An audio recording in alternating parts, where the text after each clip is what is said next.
Ako? Ja, je to v poriadku. Aha, došli ďalší. Hi. Guys, you can leave your coats behind and then sit down.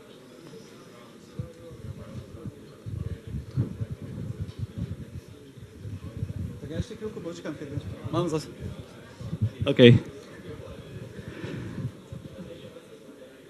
So, guys, welcome at our first meetup in this year.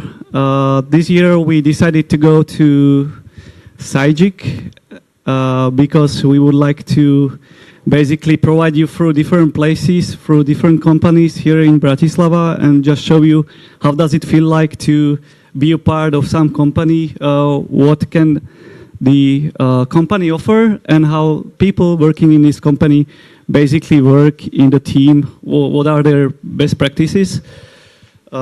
Today we will have two speakers. One is Boris Kolozsi. He is basically team leader from Sygic. He will talk about RxSwift and MVVM-C, which they basically implemented upon their multi-platform system, which is built upon C++. And the next talk will be led by Dominik Hádl, which comes from Notes, which is the official, let's say, sponsor of Vapor, one of the four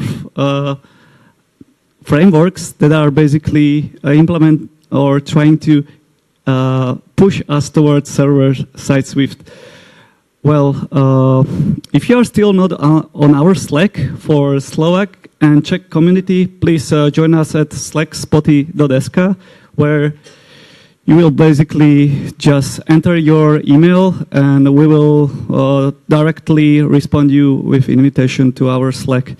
So this is probably it, and let's welcome Boris Kolozsi. Hi, thank you.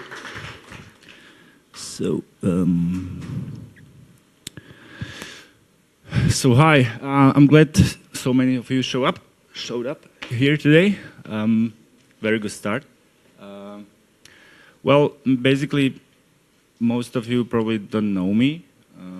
I work in Sygic for more than 2 years now, and before I worked in Igloo, that's App Studio, was one of the biggest in Slovakia, but then I came to Sygic and became a lead in iOS development here. So what are we going to talk today about? What are we going to talk about today? I need this smart thing. So I'm going to start telling you something about good architecture and what good architecture should contain or look like. So basically I'm going to start with MVC. Then about MVVM and benefits of MVVM with reactive framework. I will also mention something about test-driven development. And I'm going to show you how all this helped us in developing our navigation app. So, what is a good architecture? If we would know this answer to this question, I wouldn't be here, and everything would be much, much easier. But there is no answer to this question because every problem has its own solution. So every app, every use case of the app has a different solution, and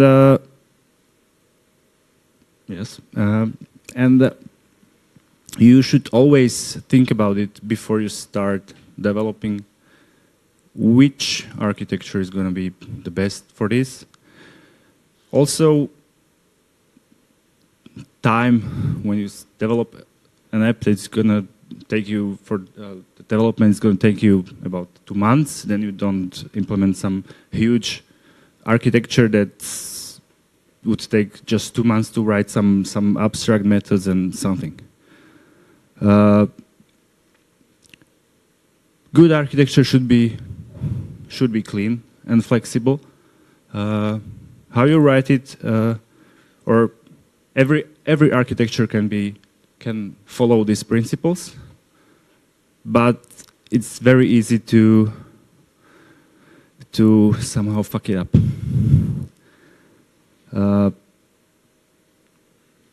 Single responsibility of objects.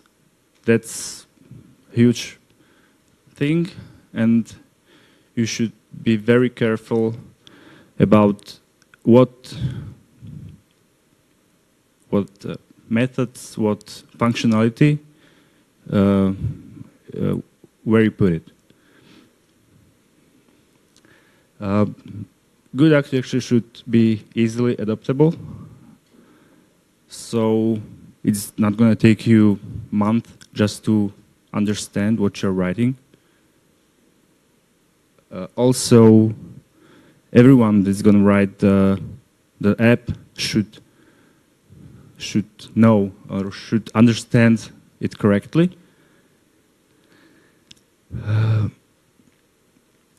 Testability is a big thing. I don't know how many of you are like developing a product or are working in the studio developing apps for marketing purposes. I don't know. You can interact with me, but okay, whatever. So basically, sometimes you don't have time for testing, but even with small application, testing can make huge impact on the quality of the app, and it doesn't have to take too long to implement tests and to write them.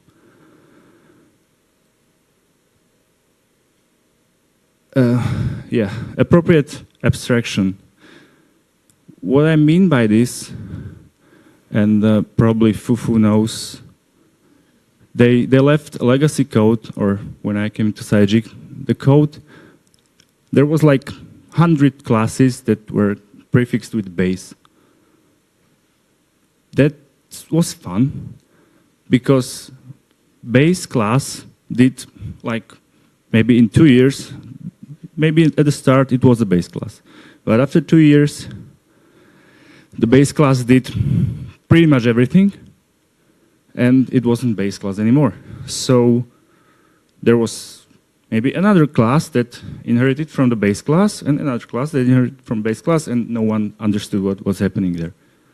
So keep that at appropriate level, so everyone understands what it does and is clear what it does.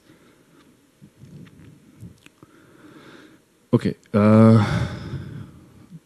this is just a good note. For a longer running app, like maybe a few years, you can always find some good framework on GitHub that makes some magical thing. Then you implement it, and after a few years or a few months, it's no longer supported, and you're pretty much stuck with the old code that maybe wouldn't be supported in next iOS release or whatever. So keep that in mind. So I want to talk about good architecture, and I'm going to start with MVC. Maybe not a lot of you like the idea, but actually MVC, Model View Controller architecture, is here for a long time. It's in some ways more maybe 40 years, so probably the whole time of development at all. In iOS, it's around 20 years, and yeah, since next, and it's getting kind of negative image within our group because it's easy to mess it up. MVC, as Apple implemented it,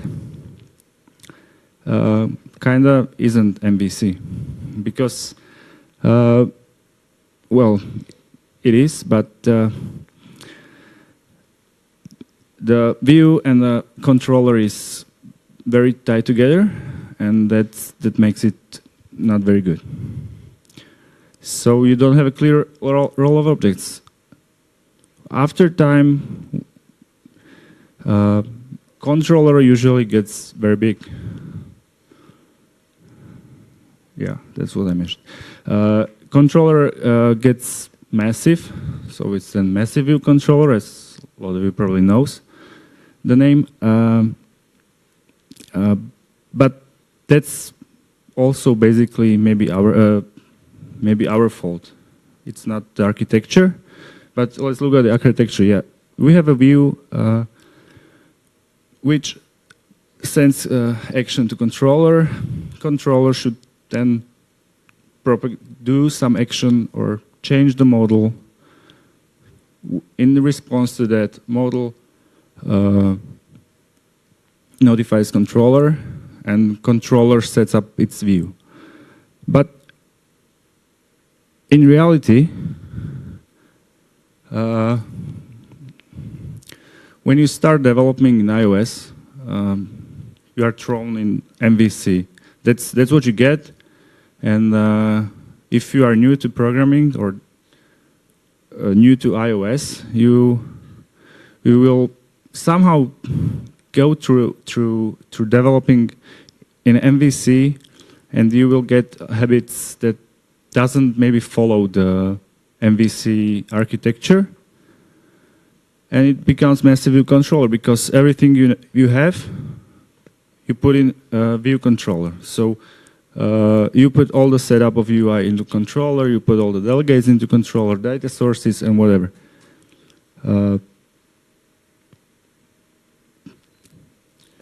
This will cause limited reusability of controller. You wouldn't be able to reuse controller in MVC at all, but limit reusability throughout all the app. And the MVC is also difficult to test. It is possible, but usually you cannot unit test it because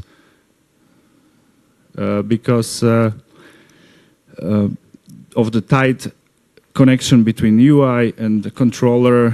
Also, a model controller will have direct reference to model, and that makes it pretty difficult. You have to implement like the whole logic into a test and then run the tests.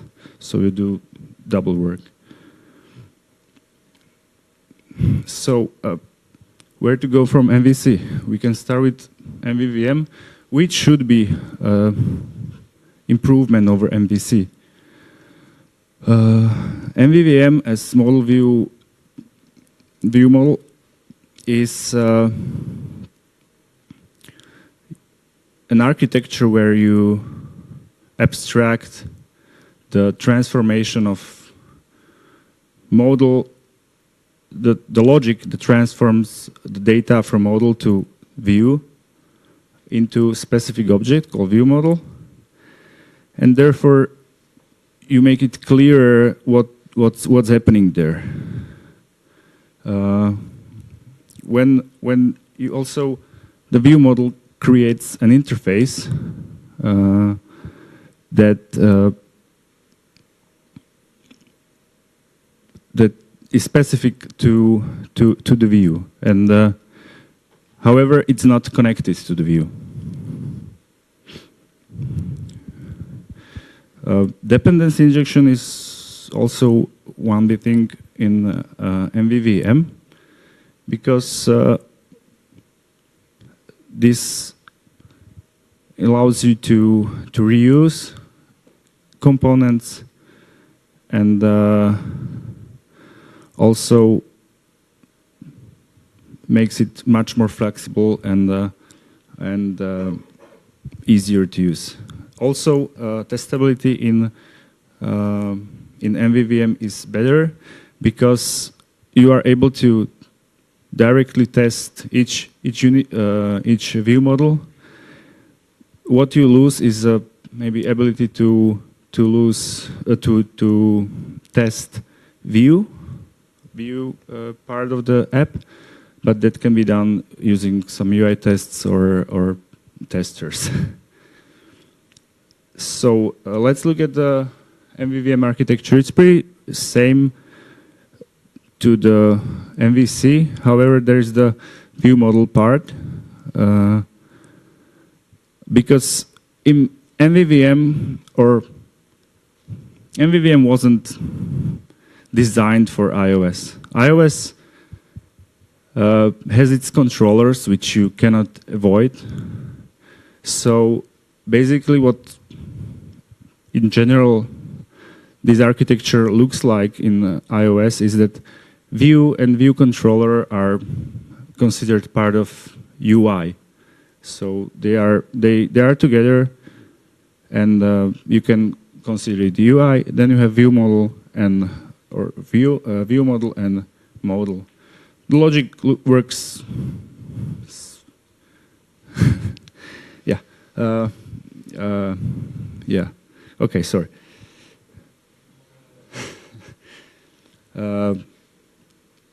Okay. So the flow, the logic in the app should be that UI or the view has direct reference to view model, and view model has direct reference to model, and model then notifies or view model observes the changes of model, and view observes the changes on view model. But on iOS, this is missing one important thing, and then it's navigation or some kind of routing that you probably have. You need to have. And then someone, okay, it's Suresh Kanlu, mentioned it 2 or 3 years ago, came up with coordinators that are another level of functionality as abstracted to this class, and this what coordinator does is somehow isolate the controllers and the logic of the controllers or each scene as you see it into its own object, and controller just swaps this based on user interaction or other events. So when view controller doesn't have any connection to other view controllers, usually you have a view controller, then you select something and you press some button, and you push another view controller in the stack. And this is not anymore with coordinator, because coordinator handles the logic of switching the scenes, and the controller just does what it should do. So handling some UI events, and so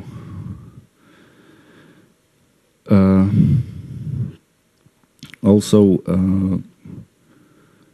coordinator is object you own or you create, so you don't have to obey any rules like view did load or any life cycles of the app. However, there is no general definition of coordinators, so basically what also we did somehow skewed to fit our needs, because our app kind of works in one view and that has some specifics I will tell you about later. So usually when you mention MVVM, reactive programming or functional reactive programming comes to mind, because observing the changes, as you don't have direct reference from view to view model, from a view model to view, you cannot change like the view from the view model. So the easiest way to do it is to bind the view to view model properties, and some framework, reactive framework, will do the work for you. So let's begin with the functional reactive programming. Actually, that's a framework that or method that takes the best from both functional and reactive programming.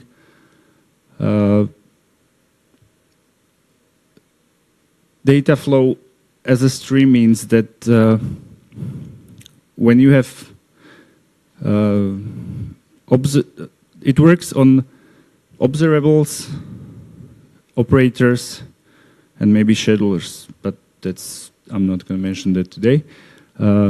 Observable is a base of this of every reactive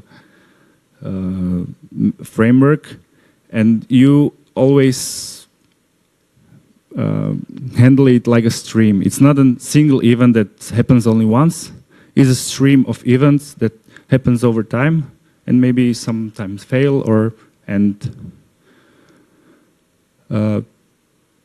With observables, you can unify the synchronous and asynchronous calls, because synchronous calls usually handle them directly, and asynchronous call, you handle them using some observations, notifications, or delegates, or whatever.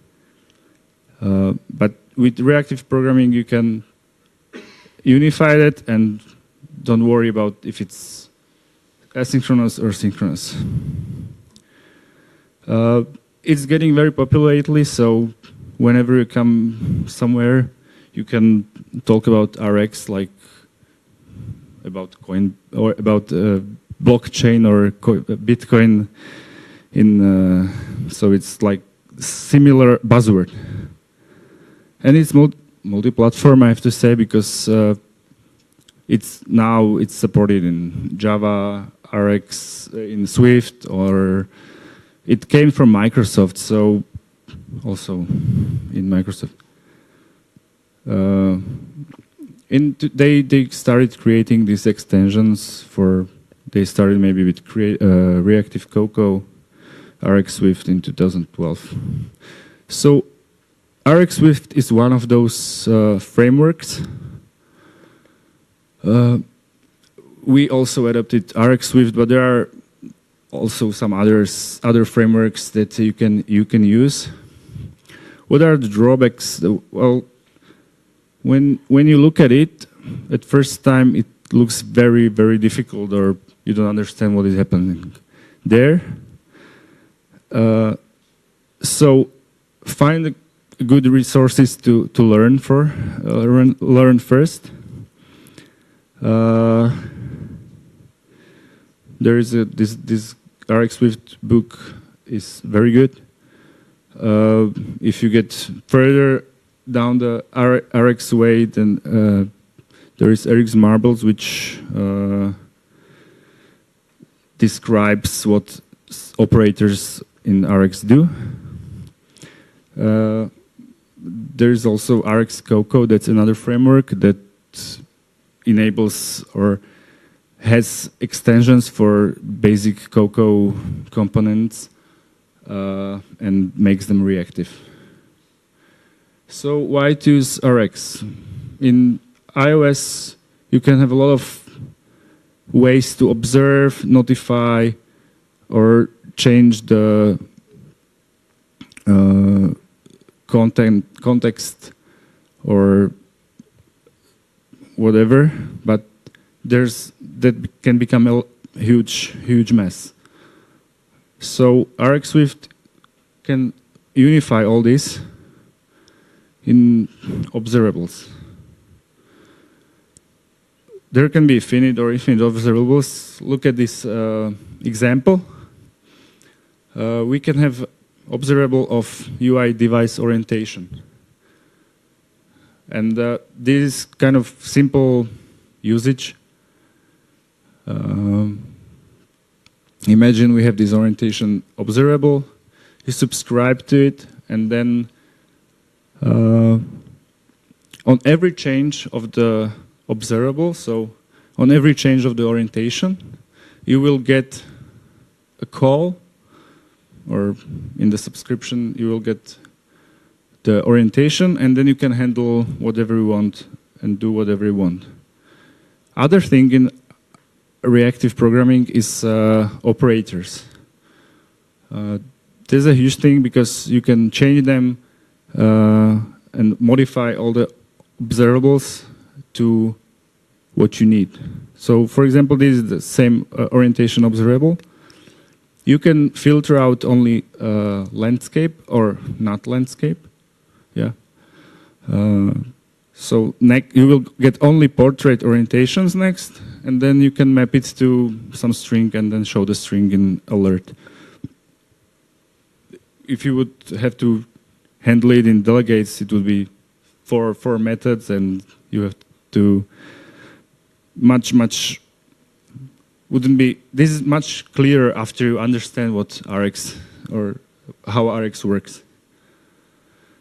But be careful. There are a lot of closures with a lot of references, and this leads to a lot of memory leaks.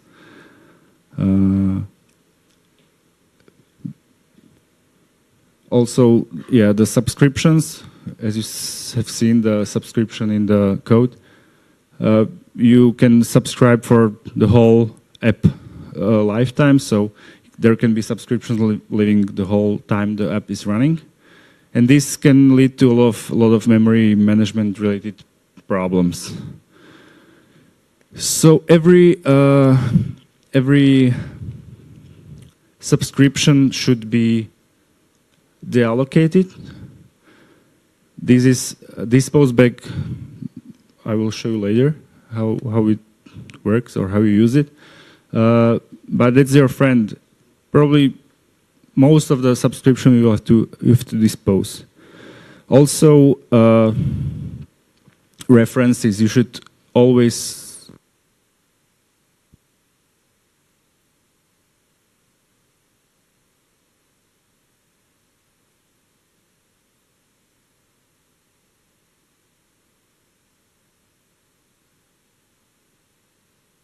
already? Yeah? Okay. Yeah, you should be very careful about the references and not making strong references and retain cycles. That's what I told you.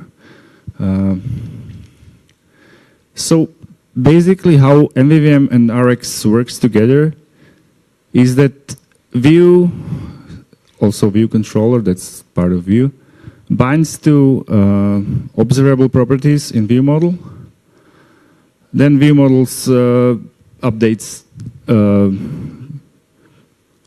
Then if view notifies view model about some action, view model updates model and observes the changes on model, and maybe transforms some data to be specific for the view, or so you get the data you need in the view. So what are the benefits if you do it this way? You will have much cleaner data flow. In MVC you have very unregulated data flow. You can change it along the way. One controller can change the other. And with Rx, there is direct way, and you can be sure that the data you have is the data you need or you want. Yeah. you can avoid massive view controllers, because in MVVM, view controllers or the view part should be very dumb as possible, as much as possible. Also, yeah, it's less prone to errors. If you set up the binding, you don't have to worry about some delegates or whatever. But also, debugging can be pretty difficult with Rx. So you have to. There are tools for that, and you should learn them before you start, because if you don't, you will get pretty mad about the Rx and will tear your hair apart. So, what all this means in Sygic? In our app, basically everything you see is happening in one screen. We have, for all the navigation, we have just one view controller.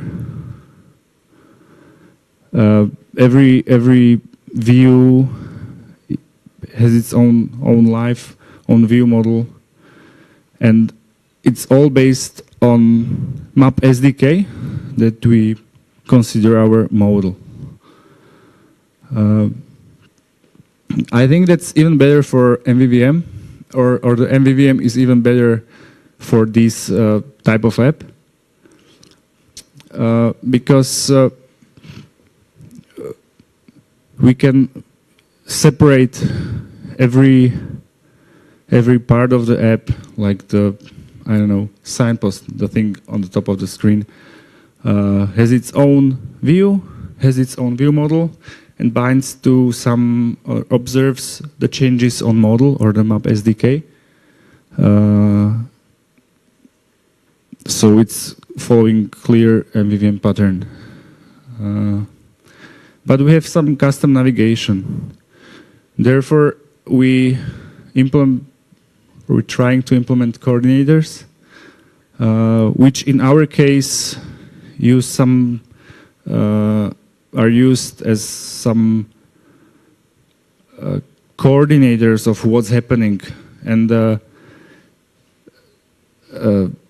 it creates some part of the app. For example, search has its own coordinator,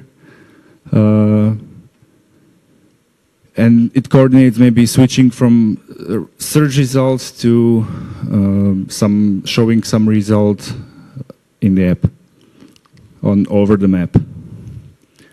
So let's talk about search.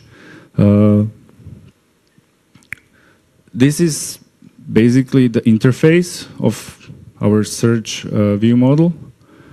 This is simplified, so we have just three variables that we need public for the view. There is also dispose back and some private property that's used for search. Then, when we create a view model, we create it with some model that's RxSearch, that's reactive layer based on built on the SDK.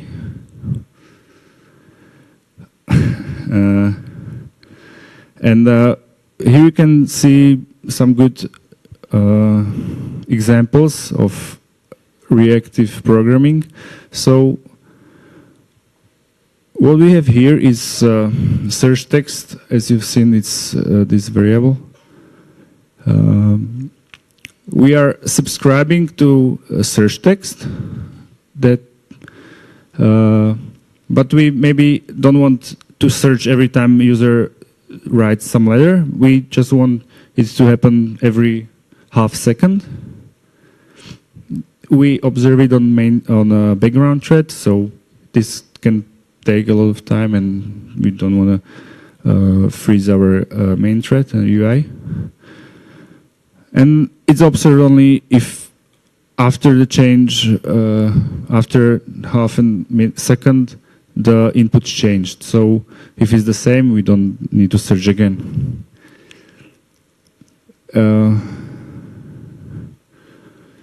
The other method, or the other binding, is just to the search provider is providing us some interface or some information that I'm searching something, and I just want to bind my is searching variable to that.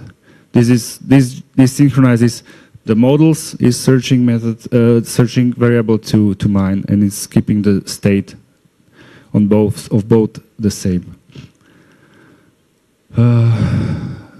This is just search method. You don't need to understand, but actually this returns some results from the search and map it to some view model for the cell or for the search result cell. So then view can use it later. I will show it later. This is a model.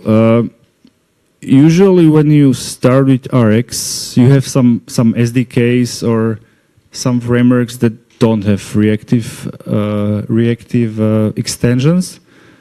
So you have to create your own. You can easily wrap some non-reactive framework with reactive layer, and then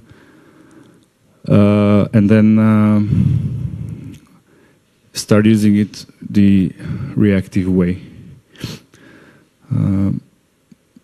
In Vue, what you need to do is just the first is to bind the view model's search text property you've seen before to the search part text field property or text property. So every time you write something, the search text in the view model gets changed, and then starts all the subscription you've seen before. Also, we want to show some indicator in the search bar when I'm searching, so I'm also subscribing to search in progress variable, so I can show some progress. And always you see the dispose, I mentioned it before, the dispose bag. Basically what it does, it's a property of the object you are subscribing in, and when the property gets disposed or deallocated, all the subscriptions will get deallocated as well.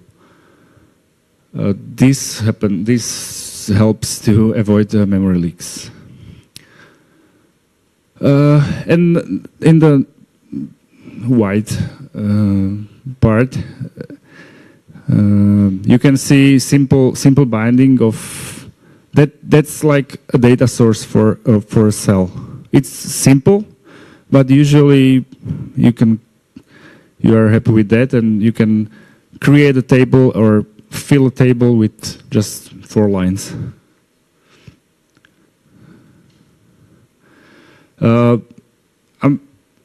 We can talk about this later, or because it's getting really long,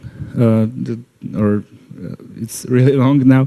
So we can talk about later, or some specifics. I will also answer the questions. But Fufu asked me to also mention something about test-driven development and continuous integration in our company. So what test-driven development is, you create a test, make it fail, then you create an interface for a test, model or view model, to make it work as simple as possible, and then refactor to make it look good. This helps you to see the interface or the interface of the view model or model from different perspective, because when you write a test, you basically write what you want to get, or some logic way how you see the problem. That's different from when you start programming and writing your models and view models and whatever. So this really helps to make this simple, to simplify the interface of the model or view model or whatever we're writing.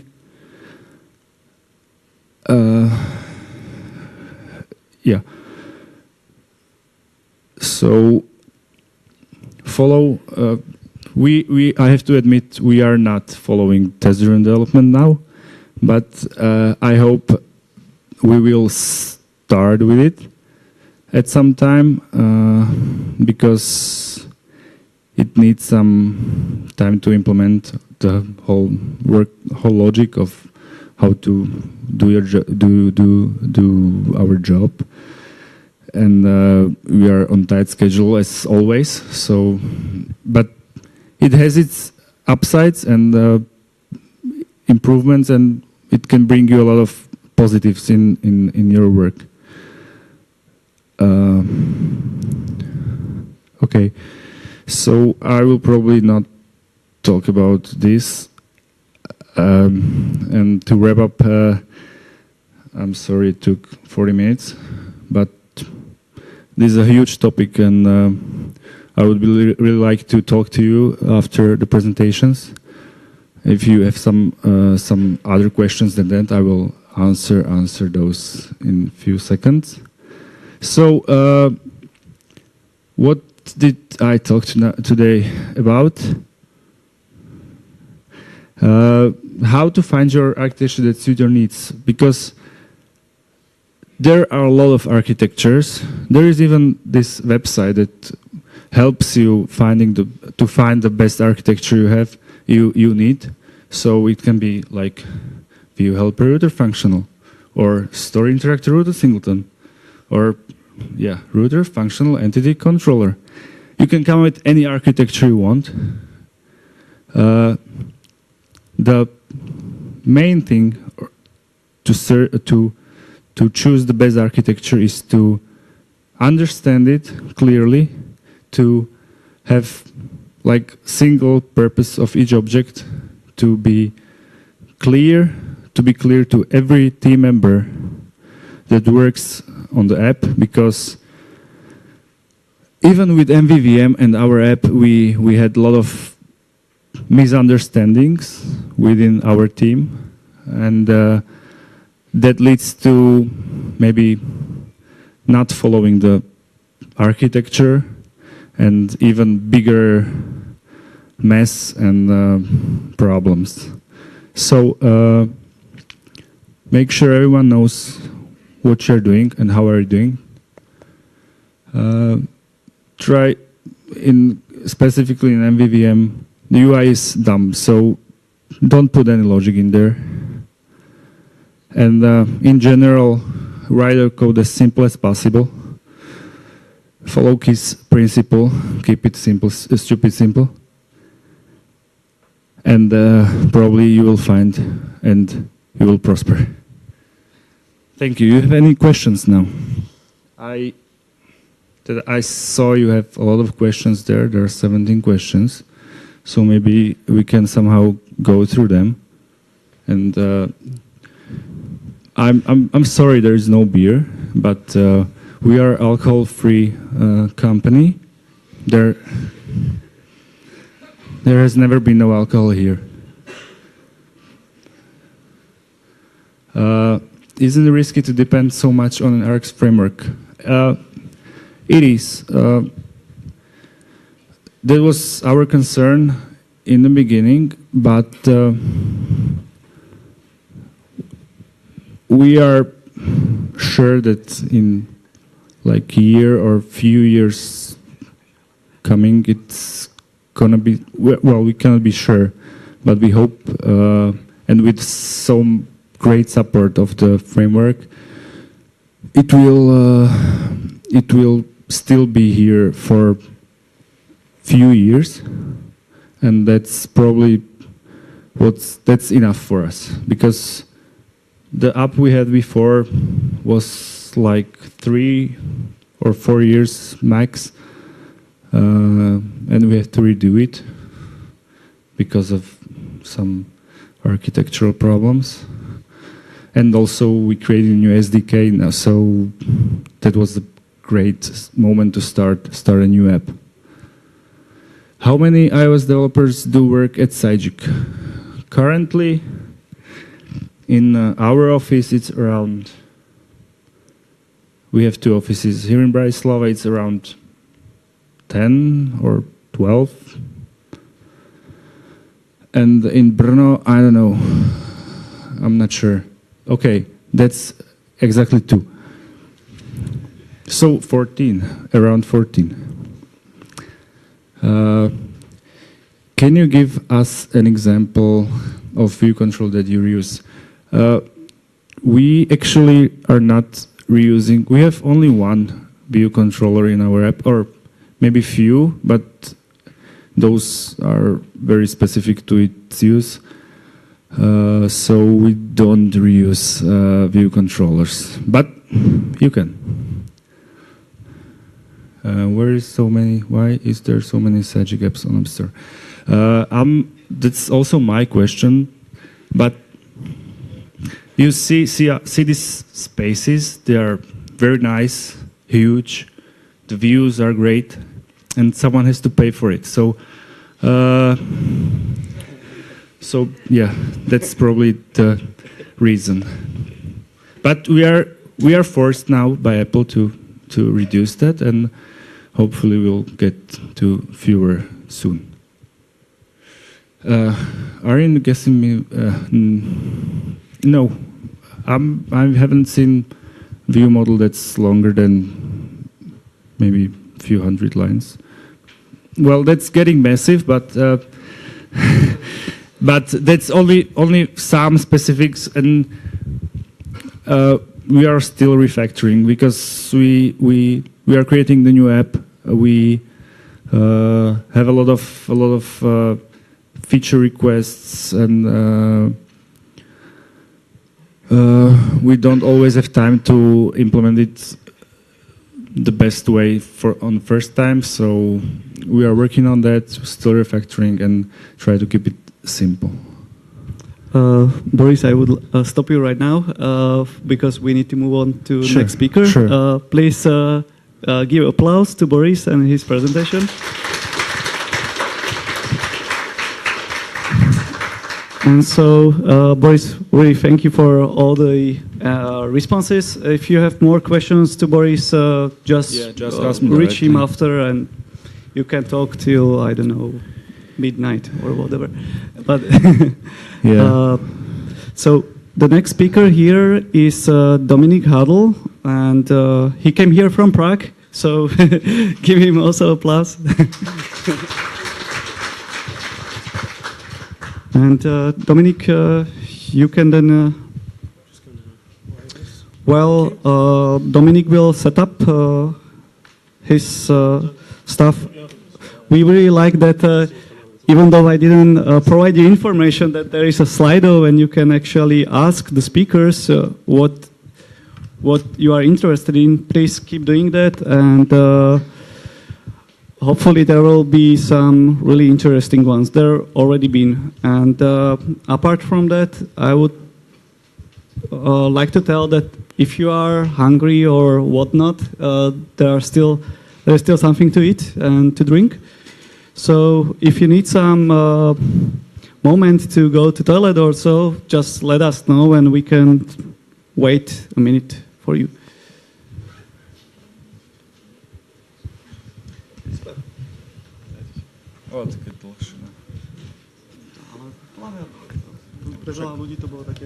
Okay, intro.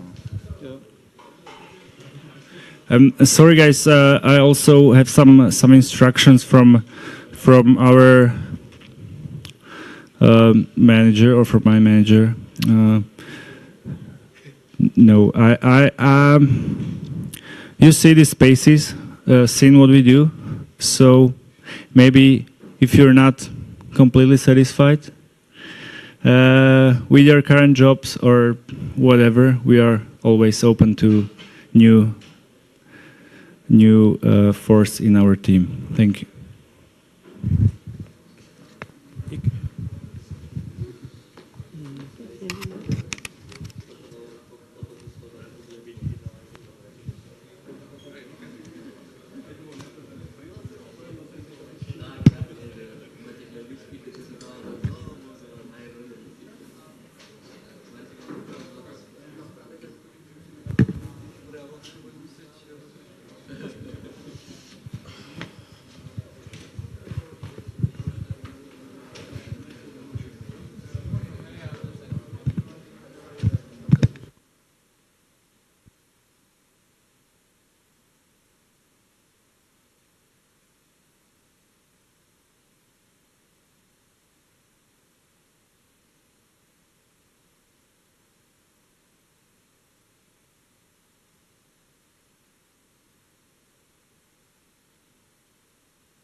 So, guys, please finish your talks and come back. We will start shortly with the next talk. And you can basically then talk together after this speak, and probably we can then decide based on the time what we will do.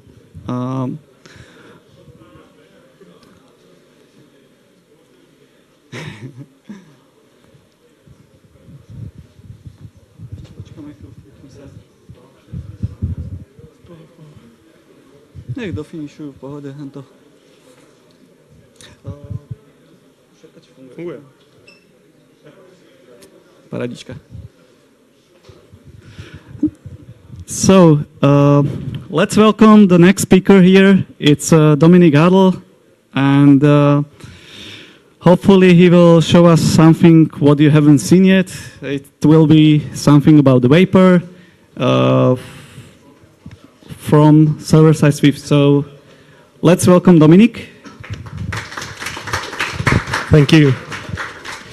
Hey everyone. So after that talk we had right now about architecture, which was really interesting, I would like to talk about something a bit easier. So my talk is not going to be as technical as the previous one, but hopefully it's going to show you a bit more about server-side development and especially server-side Swift in this case. So let me just start quickly. Who am I? So I'm a technical director at Nodes, and Nodes is it's a digital agency, so we're making many apps for different clients all across Europe. And we have chosen Vapor as our server-side framework. And I'm going to get to that in a moment. So if you want to reach me, then you can reach me on these links and email. And let's get to it. So what this is about. First of all, I'm just going to talk a bit about server-side Swift in general and some of the existing frameworks. After that, a bit more about Vapor and Vapor Cloud. Then some of our experience and Vapor roadmap. And finally, some security considerations, which might be interesting if you've never done any server-side development. Before I continue, I'd like to ask you a few questions. So let's start with the easy one. How many of you are actually iOS developers? Good. How many of you have tried Swift? Good, very good. How many of you have tried any server-side Swift framework? Oh, that's not too bad. And how many of you have tried Vapor? Okay, so for those of you, it will be boring. But for the rest of you, hopefully, it might be a bit interesting. Let's get to it. So, why should you use Swift? Why don't you use PHP? Why don't you use Java, Node.js, whatever? Well, simply, it's our, we're iOS developers, so it's our favorite language, hopefully. And it has a huge community. It's open source, obviously, and it doesn't seem that it's going to stop anytime soon. So that's why it could be, it's going to be developed in the future as well. Very importantly, it's fast.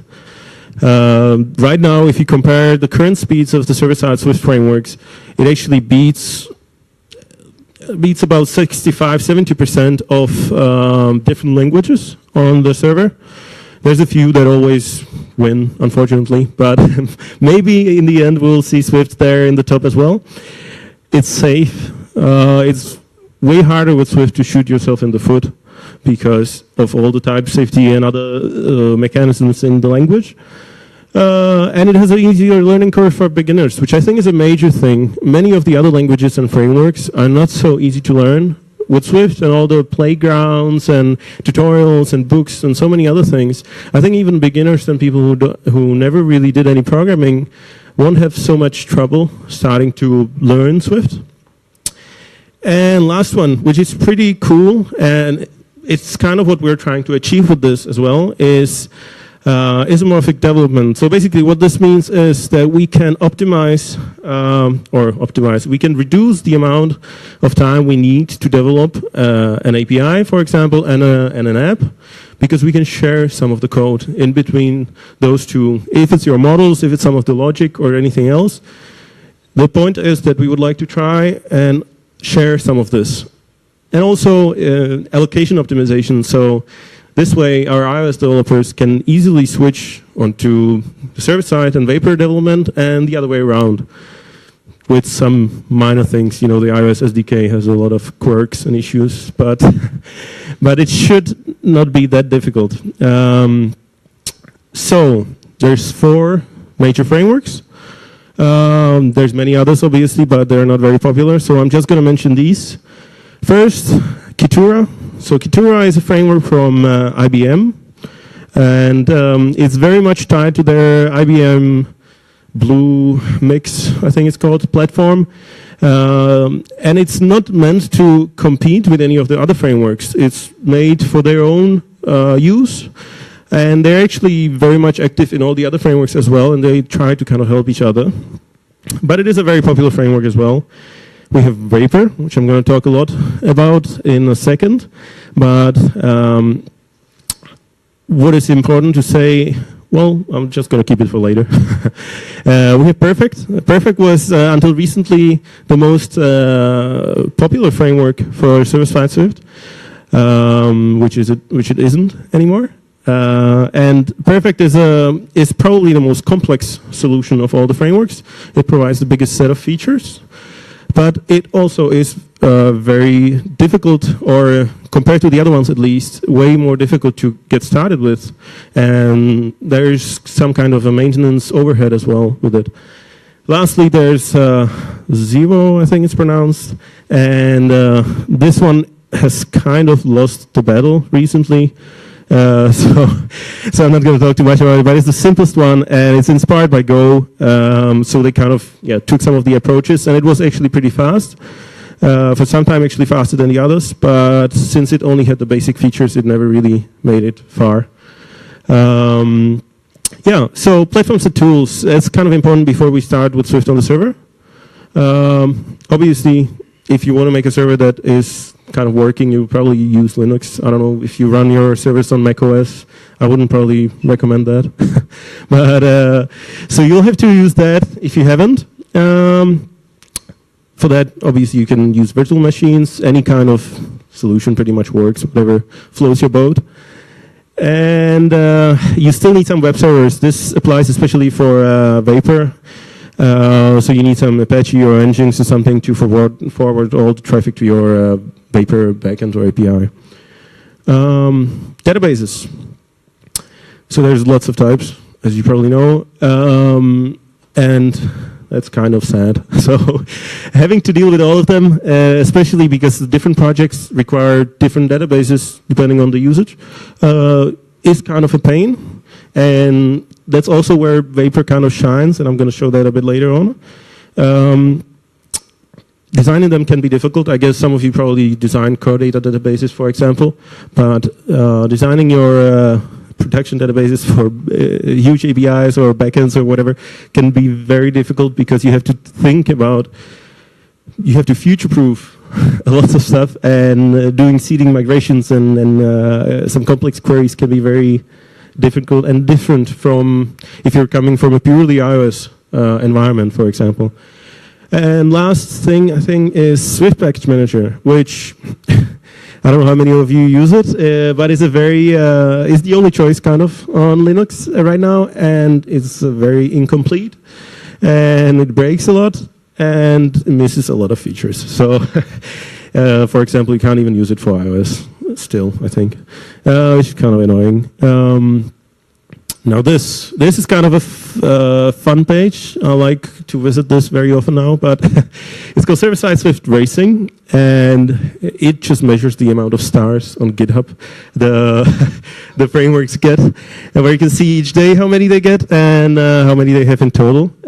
So as you can see, it was somewhere in February, March, where Vapor finally surpassed Perfect. And you can see it's actually getting almost 4 times as many stars a day. So it's now the most popular framework. And this one I would like to mention. We, as Vapor sponsors as well, we decided to organize a conference in Berlin this year, which is going to be about server-side Swift in general. It's not just about Vapor. There's going to be lots of very interesting people, from authors of Vapor and Perfect and others, as well as collaborators and other big names from big companies. So definitely check it out. Sign up for the newsletter, and you're going to get more information soon on this. So, what is Vapor? What is it? Does anyone know? Did I make it clear? Yeah, it's a Swift web framework. But anyway, this is Vapor. I'm going to show it in an image, because imagine creating a simple API or a web page or anything, and it takes you exactly 6 lines of code. That's it. That's all you need to write. I think that's pretty cool. Imagine like changing this. This is just a GET request, but changing this to anything, and then POST request the same way, and you can have a simple API up and running within 5 minutes. I think that's pretty cool. And it speaks for a lot. But, so why Vapor? As I said, it's Swift, so it's a language you already know. It has a huge and active community, as you saw from the stars. It's in development full-time pretty much by 4 people and many other collaborators. So there's no point or no sign of them stopping. Yeah, it's fun and easy. That might be very subjective, but I think it's fun and easy. And what is very important is it's the only framework out of these all 4 that is exclusively Swifty and made for Swift. So it tries to follow all of the Swift practices and Apple practices as well, and anything from namings to any rules and patterns the same way. So the interface is as Swifty basically as possible, and tries to hide all of the underlying implementation from you. So I just made a list of some small features or some features. This is not exhaustive, so there's definitely more things, but this is just for now as a general overview. So first, it has a lot of database connectors, everything from MySQL to Redis to MongoDB, whatever you want. And using this connector basically means adding 1 line of code into your, basically in the setup you saw before, where you connect the database and choose it, and 1 plist file, or JSON file I think it is, to specify your username and password and everything else, basically connection to your database. So that's pretty much everything you need to do, and you're up and running with the database. No other setup really.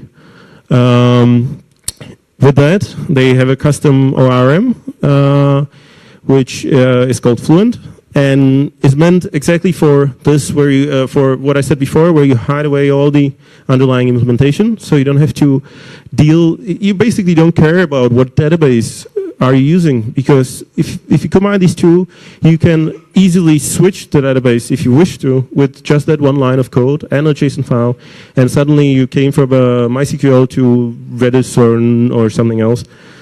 So that is pretty amazing if you wish to choose your database mid-production. Yeah, turnstile authentication and JWT, JSON Web Tokens support.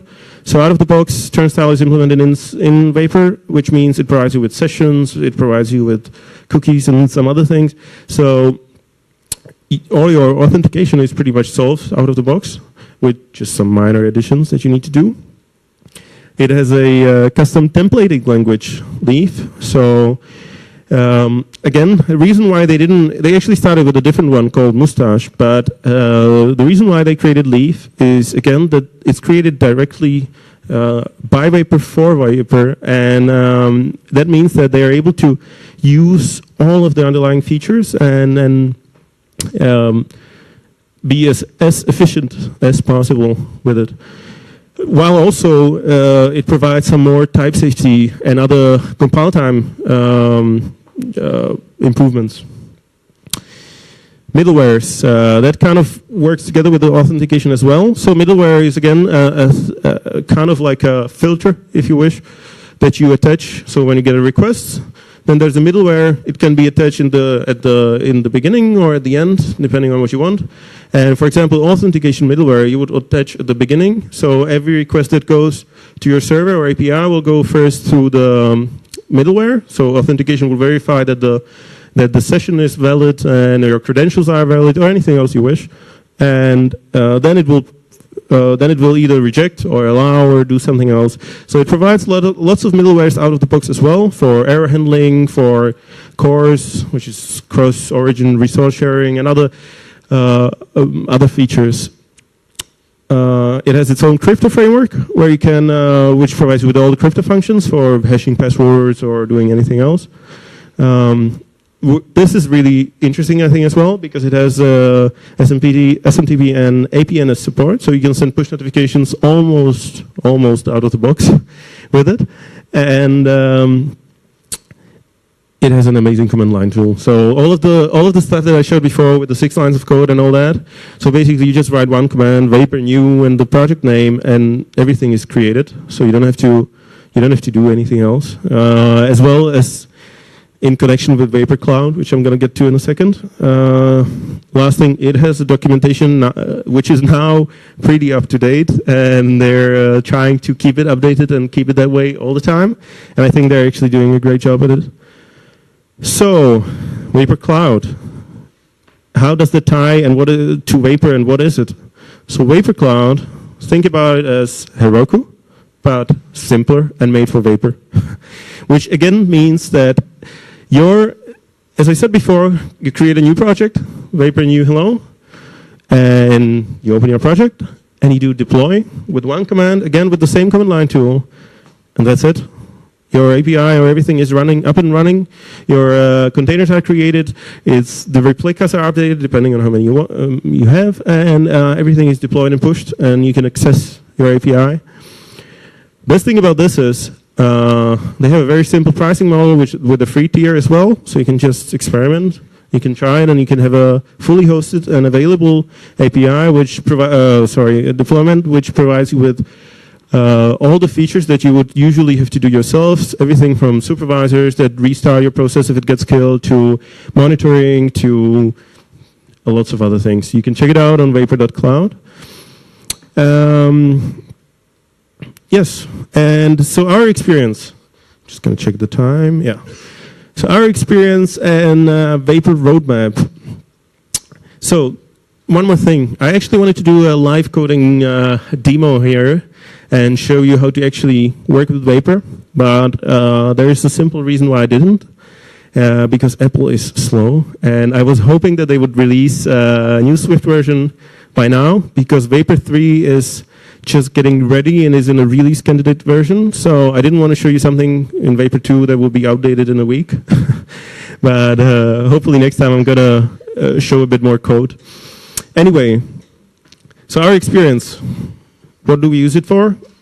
We use it for APIs, backends, microservices, small websites, and we have 35 projects live in production.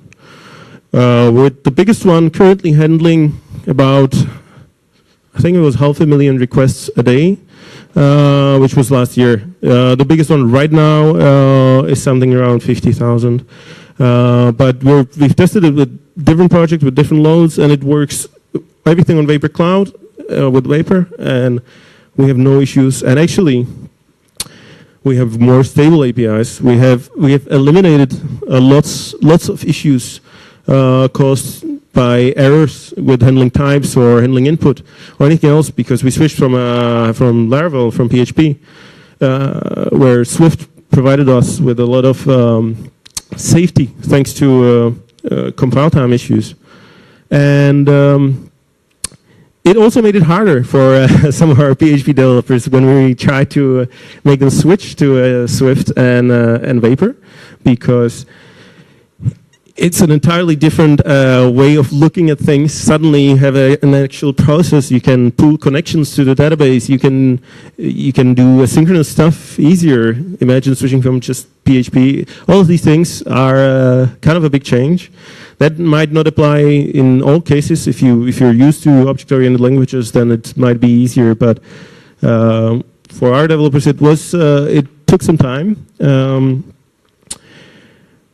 But it has improved eventually the cooperation of what we were aiming at between the iOS team and the backend team. So we're actually able to better optimize the pipeline. If the backend team currently is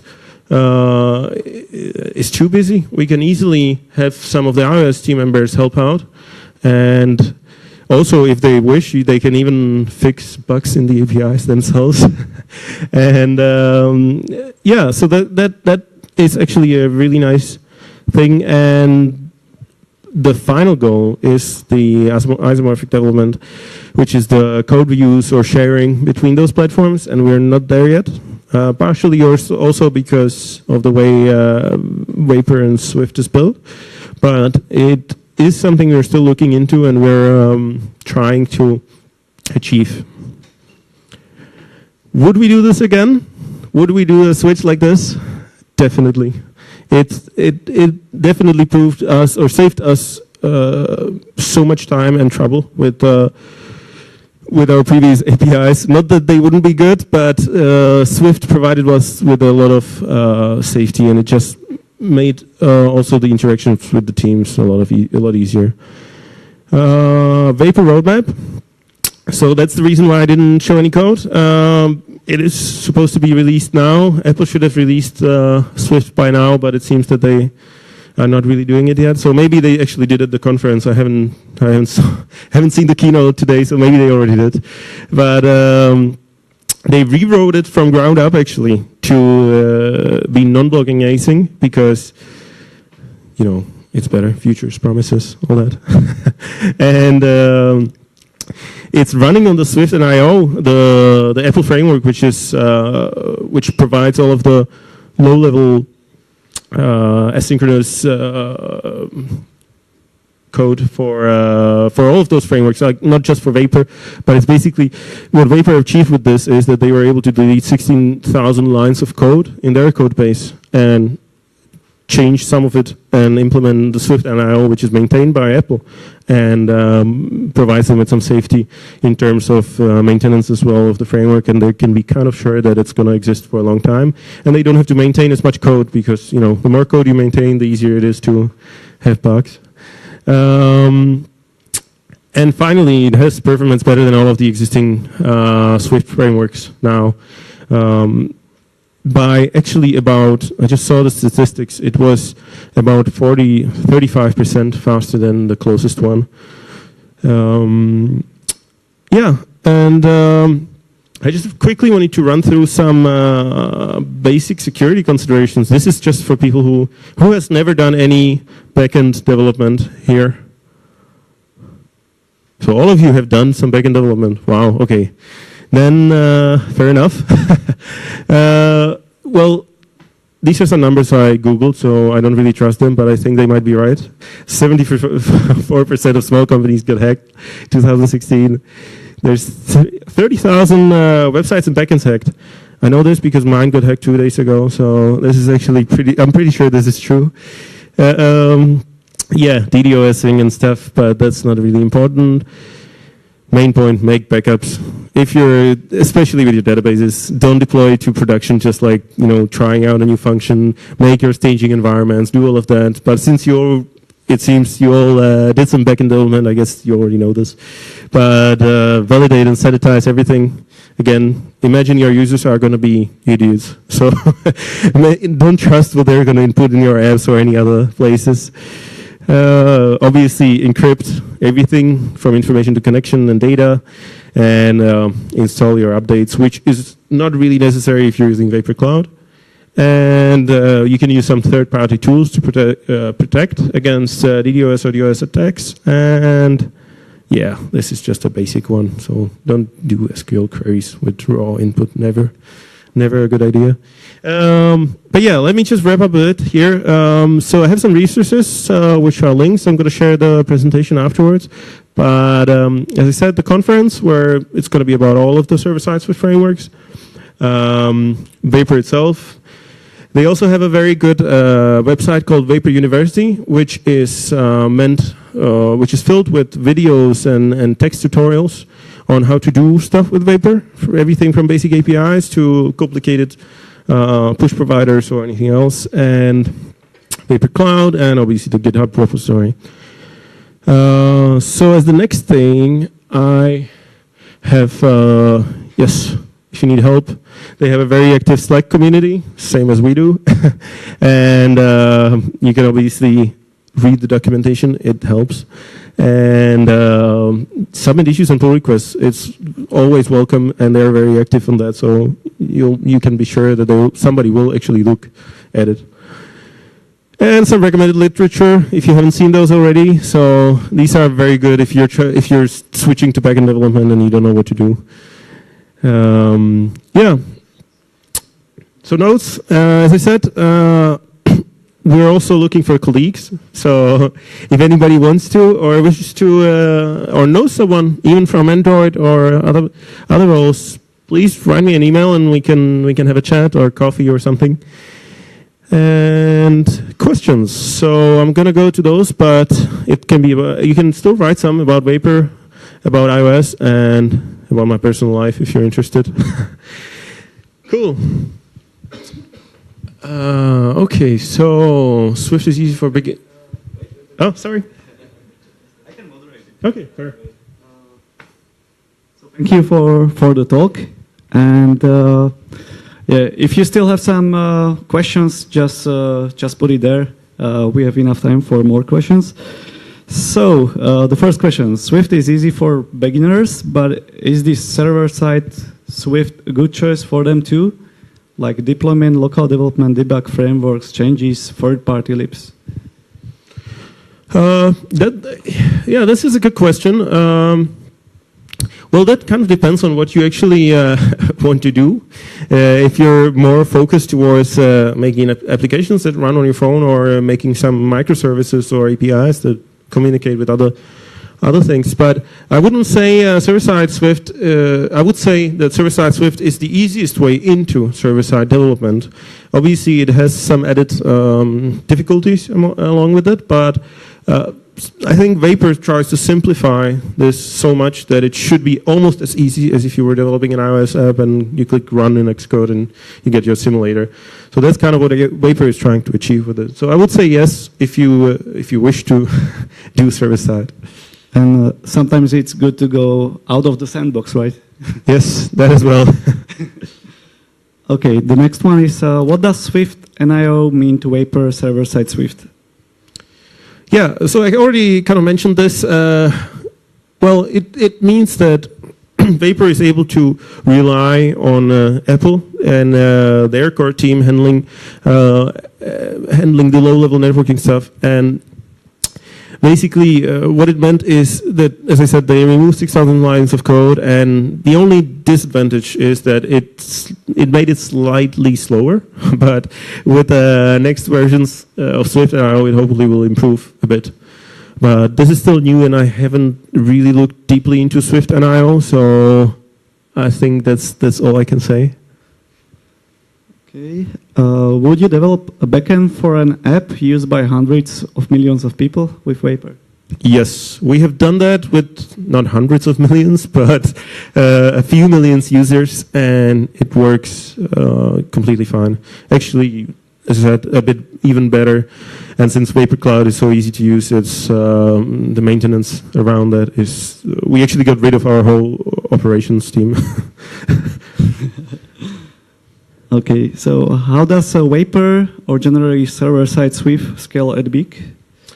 Again, I'm going to say Vapor Cloud because you basically have replicas which you can scale as much as you want, and you can add as many as you want. It has load balancers, it has all of that, so it scales the way you want it. Okay, and the last one, I will not. So I will skip this one because I think it's already answered.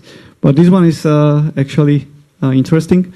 GraphQL plus React JS is a big thing in the front end web dev currently. How is Vapor working with this?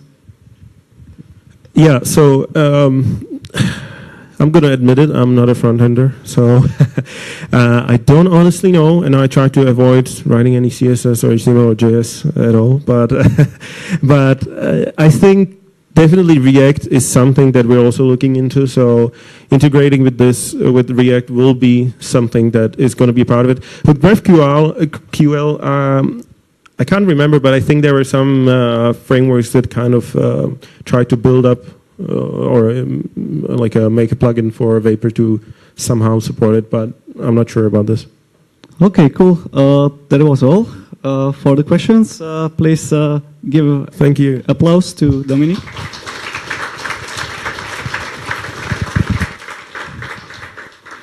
And because we had, I know that the talks were a little bit longer, but we have prepared for you one more thing, because we believe that sometimes it's good to be also not just in the passive role, but also in the active role. That means that you don't have to be only the listeners, but we basically prepared for you a poll, a survey. We'll be glad if you will put your phones in your hand, and we will shortly activate a survey with a couple of questions.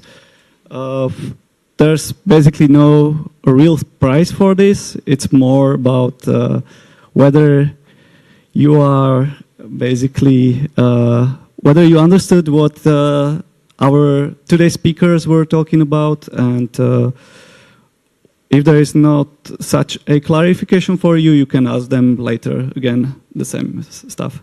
So, I'm gonna give you guys probably 10 minutes, or 10 minutes is reasonable, I think.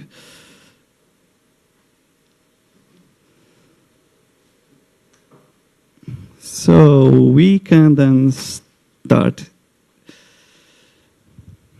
So just go on Slido, and you can basically start our survey.